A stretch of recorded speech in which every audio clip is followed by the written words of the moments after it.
come out. Look at that. It's just in time. The weather keeps changing. You never know what you're going to get in Melbourne, do you? You really don't. 2 for 1. Jimmy V. Jimmy V indeed. Yeah, there we go. Well done, Jack Whitehall. Thanks very much.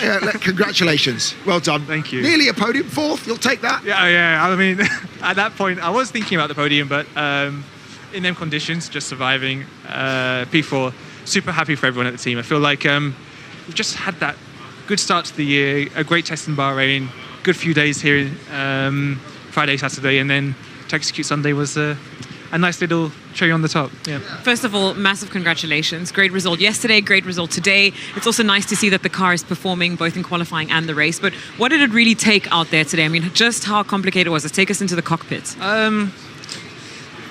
Personally, in them conditions, it's just about knowing your limits. It's easy to switch off your brain and just drive flat out.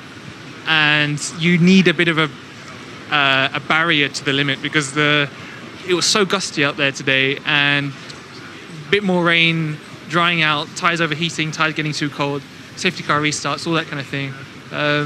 You can't drive it at 99, not even 99%. You have to know when are the moments you can risk it or not. And that's why, honestly, I said it before the race started, the rookies are going to... It's so tricky, but I don't think people understand how hard Pirelli tyres are to work in the wet. And survive, you've got a chance. James, let me come to you about that race, because you guys look like you made all the right calls strategically at the right points. In your previous life, you were making those calls. Talk to me a little bit about the team role and how they work with Alex on that. Yeah, I'd say that no result is a result of one person individually anyway. It's a team coming together. The pit stops were absolutely on point. The strategy, well done to them today. It's one point to note on the strategy is there was an additional strategist today, which was Carlos.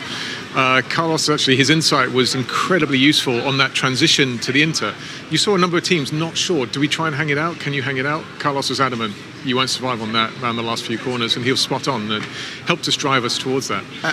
The main thing for me is I'm just, sorry about this, incredibly proud of how across the last 12 months this team has just grown and performed, and I think the result today is reward for all of the change. Was Carlos a passenger today? I mean, how much did he know about that? It's still slightly odd, so we need to go through it more. Effectively, it was just an upshift, but part throttle, but there was more torque than he would have expected at that point. It was tricky out there, we should have to say. It was on around a region where there's a lot of white lines on the ground, which probably accentuated the issue, but you have to remember he is an expert driver, and I think Alex will attest to this. I mean, it was a fine line. I was talking about it in the race itself. I was like, it's so slippery out there. We talk about this recently as well, that these lines that they have on the track, they are supposed to be anti-slip, but it's not tarmac. And you can't create paint as grippy as tarmac. Simple as that. And it's these cars are running so low now. You feel you feel the paint, the difference between tarmac and paint, the little thin strip. You feel that as you go around the corners, and it snaps the car, and it doesn't feel very nice to drive. So yeah, I'm sure that will come up in driver's briefing.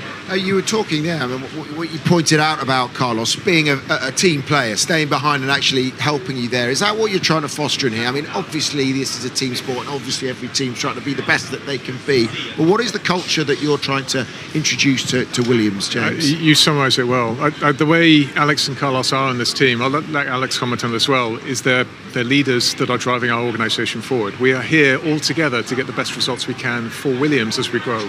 When we're starting to win and in a position that others are, then you create an environment where both Alex and Carlos can fight for that in equal measures. But for now, this is about bringing together 1,000 people pointing the right way. Alex, P4 today, has it sunk in already?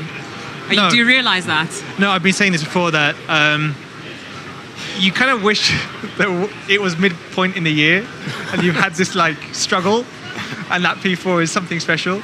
It's very special, trust me, but it's happened immediately, and so you're kind of like, you wish you worked for it a bit more. But not lucky, you were in the pack. You were racing the Ferraris. You were there, like it wasn't like 10 cars crashed out in the last safety car like last year.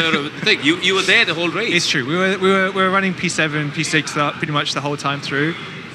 We had good pace as well. When I needed to, I could close the gap to the cars in front, and honestly, even on the restarts on that medium tyre, it felt very strong, the car. So lots to learn, lots to feedback on. It's exciting. I feel like this year is just going to be a really exciting year. It's so tight out there.